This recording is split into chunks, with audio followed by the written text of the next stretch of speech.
મારે કે લાંબુ ભાષણ કરવું નથી, પણ તમારો માહિલ્યો તો એવું કહે છે ને કે સરકાર ખૂબ ખોટું કરી રહી છે, એવું લાગે છે? બધાના સૂરમાં સૂર મિલાવવા માટે નહીં, આ તમારો હાથ તમારા દિલ ઉપર મૂકીને કહો કે કંપની અને સરકાર બંને એકબીજાની મિલી ભગતથી ખેડૂતોનું નખોદ વાળવા બેઠા છે, એમાં કોઈને શંકા ખરી ભાઈ? જરાય નહીં. પાકી વાત છે ને? હવે ધારો કે કાલે તમારી માગણી પ્રમાણેનું વળતર મળ્યું અને ફરી આ ચોરનું બટન દબાવશો તો શું થશે?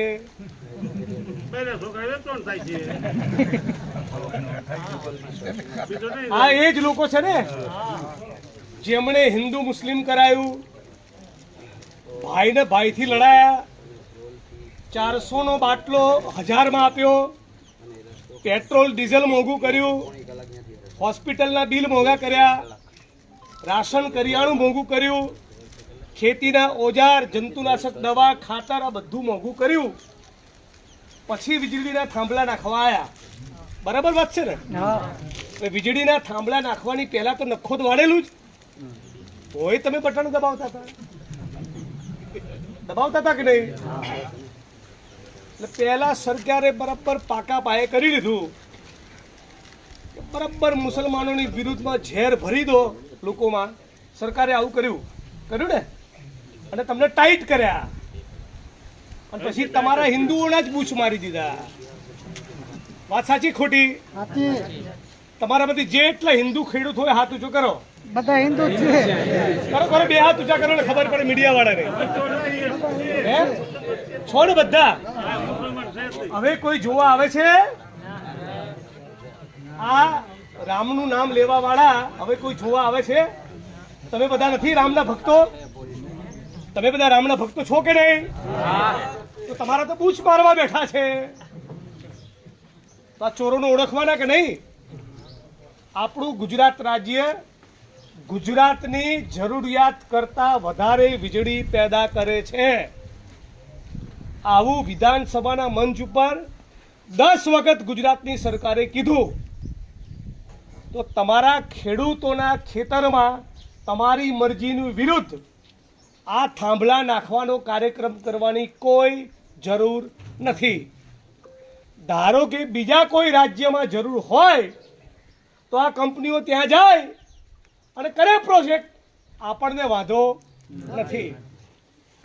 પણ ગુજરાતમાં એમને ખબર છે કે 150 સીટો છે, પોલીસ પ્રશાસન ઉપર અમારો કંટ્રોલ છે, જ્યારે કહીશું ત્યારે પોલીસ ધોકા લઈને પહોંચી જશે, અને ખેડૂતો ચૂંટણી આવે ને જય શ્રી રામ બોલીશું એટલે વોટ આપશે. એવી આ સરકારને પાકી ખબર છે, એટલે બીજા રાજ્યમાં જતા નથી અને આપણી પત્તર ઠોકવા આવ્યા છે. આટલી વાત ના સમજાય તો વાંક આપણો.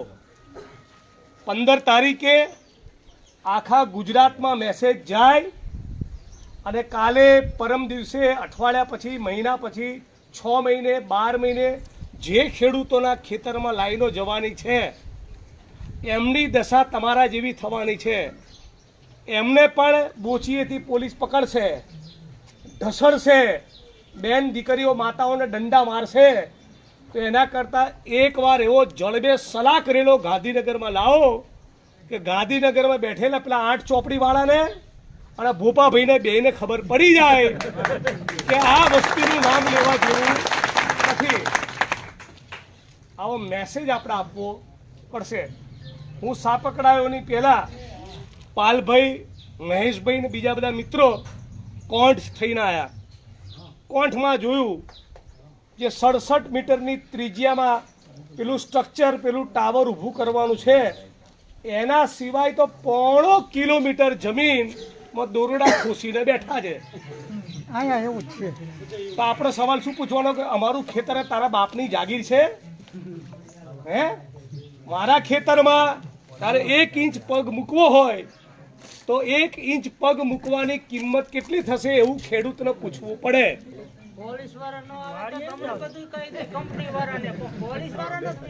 પોલીસ વાળાએ આપણા ખેડૂતના દીકરાઓ જ છે, એમને વિડીયોના માધ્યમથી આ વિસ્તારના અને સમગ્ર ગુજરાતના પોલીસના ભાઈઓને પણ આ સભાવતી અપીલ કરું છું કે તમે પણ ખેત મજૂરના, ખેડૂતના, પશુપાલકના દીકરાઓ છો.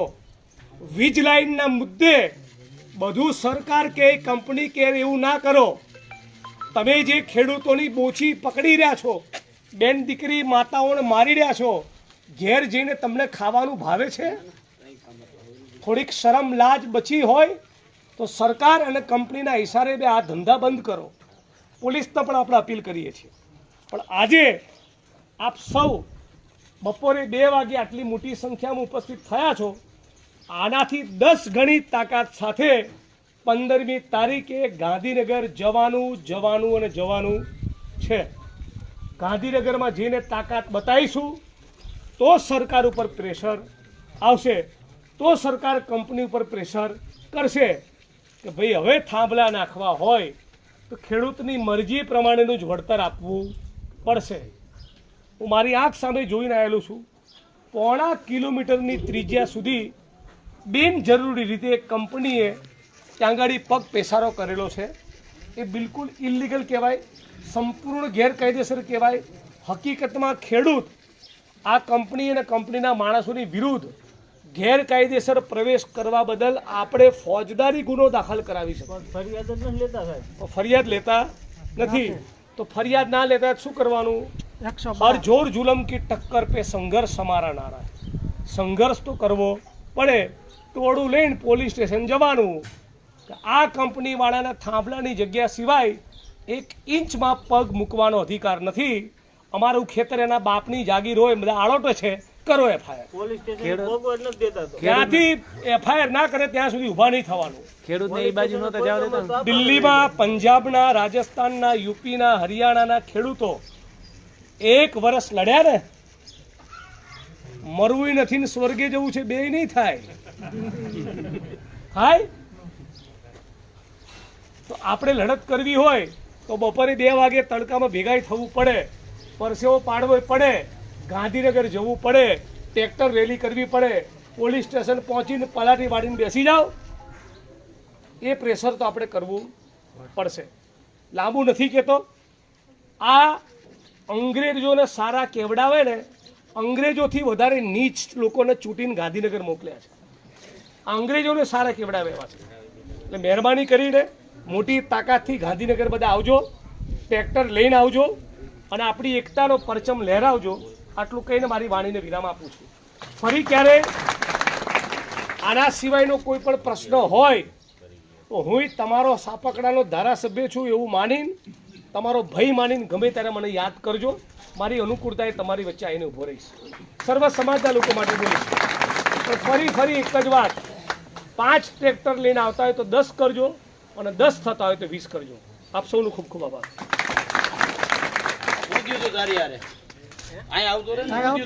બોલ ભાઈ. પોલીસ વાળાએ શું કીધું હતું? 2 દિવસ પહેલા હું ગામમાં બપોર 2 વાગે દુકાન બેઠેલો. હું અને મારા મિત્ર 2 જ હતા. પોલીસની ગાડી 4-5 આવેલી, એમાં પીએસઆઈ ને બધા હતા. અને મને કે તમે લોકોને ફરમાવો પોલીસ વિરુદ્ધ, કે તારી પર ફરિયાદ દાખલ કરો એમ, ઉશ્કેરા એમ. મેં કહ્યું મેં ક્યાં કર્યું? તો કે તારા મોબાઈલ લઈ. મારા આગળ મોબાઈલ લઈ લીધો કરાઈને અને મોબાઈલમાં જોયું એવું કંઈ નીકળ્યું નહીં. પછી એરિયા જતા રહ્યા. પછી મને કે તારી ઉંમર કેટલી? મેં મારા 26 વર્ષ ઉંમર હે. તો કે તાર જીવવાનું હજી બાકી? મેં હા. એવી ધમકી આપી એ કે હળવદમાં તું આવ લે કે. એ પોલીસ વાળાને જોઈ ઓળખો છો? હા જોઈ ઓળખો છો? નામ નથી ખબર. જોઈ ઓળખો છો ને? હા. આ પતી જાય પછી મનન પાલબીને બોલાવો, એના પોલીસ સ્ટેશનમાં એની વિરુદ્ધ ફરિયાદ કરાવડે. રેડી ને બધા? આ 15 તારીખનો પ્રસંગ પતી જાય પછી ફરી આખું ગામ રેડી થાવ. પછી આ આપણા ગામના કોઈ પણ દીકરાને કે ખેડૂતને આવી ટણીની ભાષામાં વાત કરે તો ચલાવવાનું હા, નથી. ભાઈ, ના કરે છે. એક મિનિટ. આ ચોરના દીકરાઓ ચરસમાંથી, ગાંજામાંથી, દારૂમાંથી, ડ્રગ્સમાંથી કમાય અને પાવર આપણી ઉપર કરે. આ બિલકુલ ચલાવી લેવાનું નથી. તમે બિલકુલ મુજાશો નહીં. જોઈ ઓળખો છો ને, તમે નામજોગ ફરિયાદ કરો, તમે નામ શોધી કાઢો. રેડી ને બી બધા? તમને શું કહ્યું મને કહો ઉભા રહીને કહો. મારું તો મારું નામ છે રબારી અને એક જ મિનિટ. 5-6 મહિના પહેલા પેલો મારો વિડીયો જોયો છે, પટ્ટા ઉતરી જવા વાળો. આ લાગના જ છે ને? થયો ને અનુભવ? થયો ને તમારા કોટ ગામના લોકોને, સાપકડાના લોકોને અનુભવ થયો ને? આપણે લસૂટું નહીં તો શું કરવું? બોલો.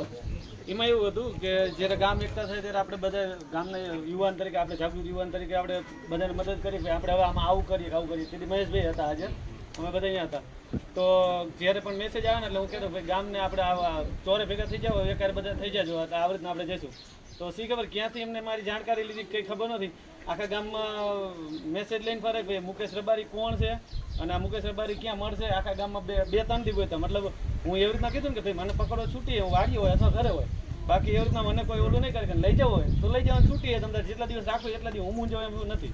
તો એવું લાગ્યું ને તો જે મારા વાલે છે દાખલા તરીકે મને કાકા થાય છે, કોઈ એવા મિત્ર છે, એ બધાને કહેવાયું કે ભાઈ તું મેસેજ નાખવાનું બંધ કર. જેવો હું મેસેજ નાખું ખાલી આપણે ગોપાલભાઈ જે પોઈન્ટ આવ્યા ને તો તેથી હું મૂડી અમારા સમાજની મિટિંગમાં જતો હતો. તો અહીંયા જતો હતો ને તો જાજા પોલીસવાળા જોયું ભાઈ હાપકડાથી જે આવો ને તમે જોઈને આવજો, અહીંયા એક નો આવતા ને કાંઈ રોકશે જાજી પોલીસે.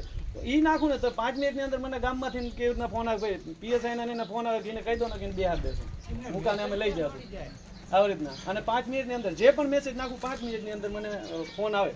એમના તરફથી નહીં પણ મારા જે વાલેશ્રી ને એના તરફથી મને દબાવવામાં આવે. ઘરે મારા પાપાના હોત ફોન કરીને કહે છે ભાઈ તમારો છોકરો હજી નથી માનતો, હવે આને બે હાથ દો. આ લોકોની મૂળ દાદાગીરી બહુ વધી ગઈ છે. આ દાદાગીરી તમે તોડો.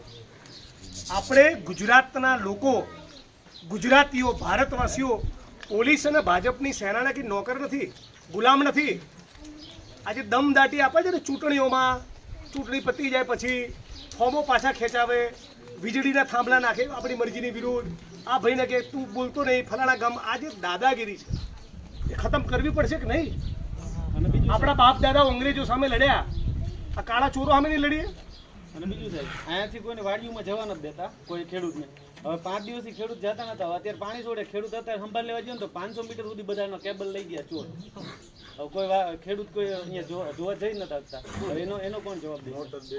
મોટર દેડકાના કેબલ આવે ને 500 મીટર કેનાલ ઉપરથી, મતલબ એ કેબલ તો લાંબો થાય, કેનાલ દેડકા સુધી કેબલ પહોંચે નહીં.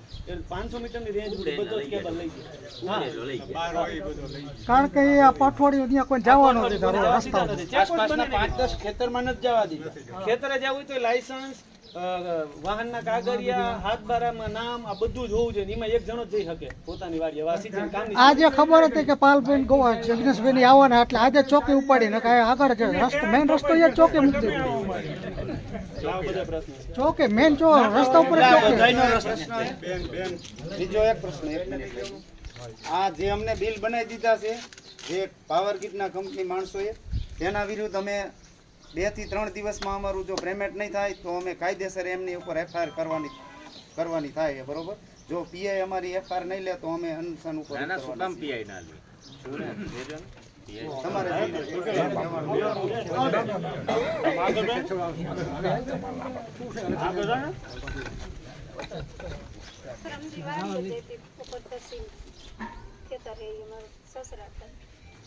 તો વાડીએ જાય તો મને કે હું લેવા આવ્યા. મેં કીધું મને લખાણ દો.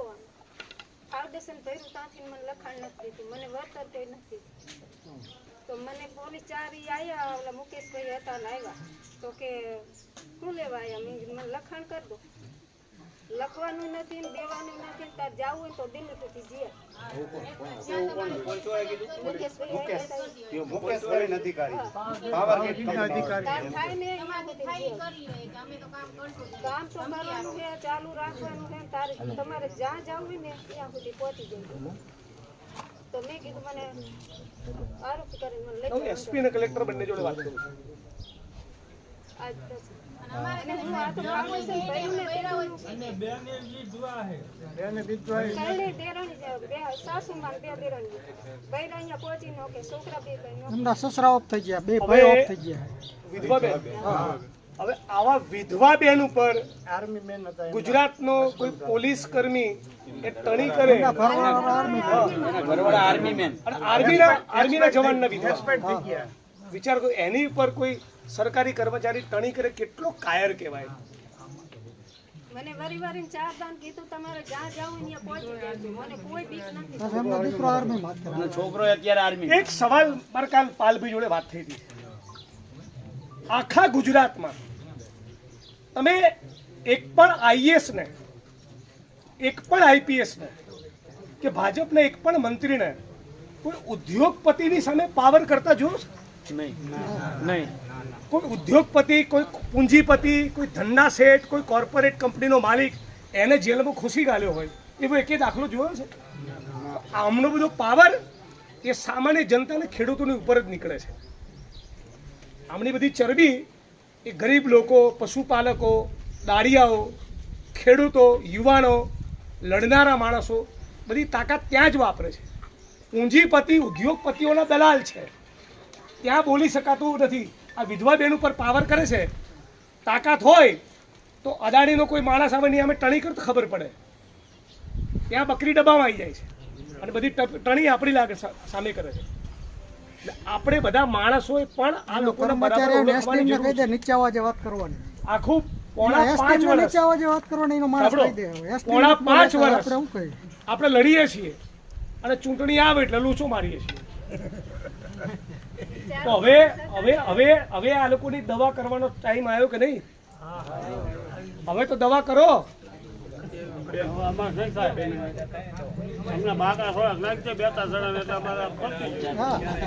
ચલો તો રજા લઈએ, આગળ જવું છે. એક નારો લગાવીએ, 15 એક જ ધૂન. તમારે કહેવાનું 15 જૂન. એક જ ધૂન, એક જ ધૂન, એક જ ધૂન, આવાજ દો. કહેવાનું બે હાથ ઊંચા કરીને કે હમ એક હૈ. आवाज दो, आवाज दो. जय जवान, जय किसान, जय जवान, जय किसान, किसान एकता जिंदाबाद. હાપકડા વાળાને તો ધ્યાન ઈ જ રાખવાનું હોય કે 400 વીઘા ફરતા જેટલા થાંભલા મૂક્યા ને, જે અત્યારે એક એક થાંભલો ઉભો કરીને મૂકશે ને, ત્યાં બધી જગ્યાએ લાઈનો નીકળવાની, એટલે તમારે ગણી લેવાની કેટલી તમારે સહન કરવાનું બાકી. ગામમાંથી ભાઈ આ ભાઈ તમે અને બેન તમને બંનેને જે ધમકીઓ આપી એની આજે જ તમે પોલીસ ફરિયાદ કરી. એની બીજી એટલે ભાઈ 2 મિનિટ, આજે જ પોલીસ ફરિયાદ કરી. જે પણ ઘટના બની એની ઓસીમાં સિક્કો લઈને મને ફોટો પાડીને મોકલી આપો. બીજું અમારે તમારી અરજી આપી દો, ઝેરોક્સનો સિક્કો લઈ લો. ઉતાવળમાં રજા એટલા માટે લઈએ છીએ કે છેક ધુળસિયા, કાલાવડ ને જામનગરની વચ્ચે છેક ત્યાં પહોંચવાનું છે 5 વાગે, અને વચ્ચે હજી જેતપરમાં બધા રાહ જોઈ છે. બરાબર છે, એટલે મોડું બહુ મોડા છીએ, એટલે વધારે વાત ના કરતા, પણ જ્યારે જરૂર પડે ત્યારે કહેજો, અમે આવી જાવ. ચલો હાલો.